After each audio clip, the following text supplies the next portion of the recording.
ಮನೆಯಲ್ಲಿರುವ ಪದಾರ್ಥವನ್ನು ಉಪಯೋಗಿಸಿಕೊಂಡು ಮನೆಮದ್ದನ್ನು ಹೇಗೆ ಮಾಡೋದು ಅಂತ ನಿಮಗೆ ನಾನು ಇವತ್ತು ತೋರಿಸ್ಕೊಡ್ತಾ ಇದ್ದೇನೆ.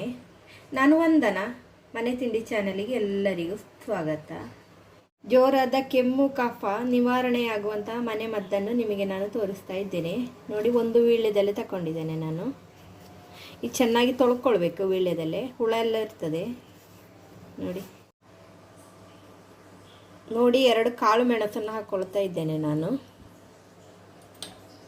ಮತ್ತು ನೋಡಿ, ಒಂದು ಸ್ವಲ್ಪ ಕಲ್ಲುಪ್ಪನ್ನು ಹಾಕ್ಕೊಳ್ತಾ ಇದ್ದೇನೆ. ನೋಡಿ, ಸ್ವಲ್ಪ ತುಂಬ ಹಾಕ್ಕೊಳ್ಬಾರ್ದು.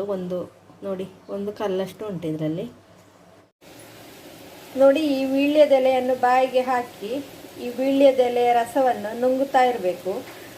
ಜೋರಾದ ಕಫ ಕೆಮ್ಮು ಎಲ್ಲ ನಿವಾರಣೆ ಆಗ್ತದೆ. ಹಾಗೆ ಇದನ್ನು 2-3 ದಿನ ನಾವು ಮಾಡಬೇಕು. ಈಗ ನಾವು 2ನೇ ಮನೆಮದ್ದು ಮಾಡುವ ವಿಧಾನವನ್ನು ತಿಳ್ಕೊಳ್ಳುವ. ನೋಡಿ, ಇದು ಸಾಂಬ್ರಾಣಿ ಸೊಪ್ಪು ಅಂತ ಹೇಳ್ತಾರೆ, ನಿಮಗೆಲ್ಲ ಗೊತ್ತಿರ್ಬೋದು. ನೋಡಿ, ಇದನ್ನು ಚೆನ್ನಾಗಿ ತೊಳ್ಕೊಳ್ಬೇಕು. ಇದನ್ನು ಚೆನ್ನಾಗಿ ತೊಳೆದ ನಂತರ ನಾವು ಇದನ್ನು ಸ್ವಲ್ಪ ಬಿಸಿ ಮಾಡಿಕೊಳ್ಬೇಕು ಎಲೆಯನ್ನು.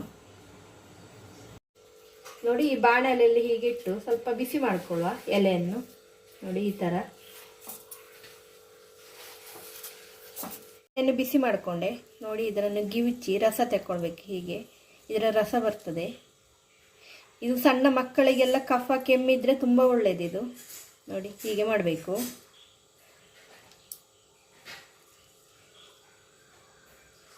ಇದರ ರಸವನ್ನು ಖಾಲಿ ಹೊಟ್ಟೆಗೆ ಕುಡಿಬೇಕು ಬೆಳಗ್ಗೆ.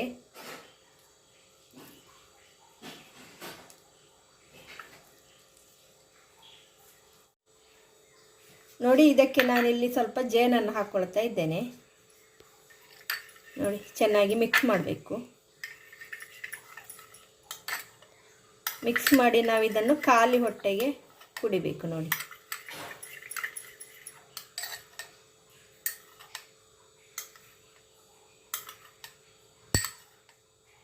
ಇದನ್ನು ಖಾಲಿ ಹೊಟ್ಟೆಗೆ ಕುಡಿದ್ರೆ ಕೆಮ್ಮು ತುಂಬ ಬೇಗ ಕಡಿಮೆ ಆಗ್ತದೆ. ಕಫ ಸಹ ಇದ್ರೆ ನಿವಾರಣೆ ಆಗ್ತದೆ. ನೋಡಿ,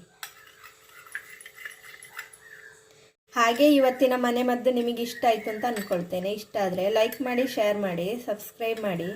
ಮತ್ತೆ ಸಿಗುವ ಮುಂದಿನ ವಿಡಿಯೋದಲ್ಲಿ. ಅಲ್ಲಿವರೆಗೂ ಧನ್ಯವಾದ.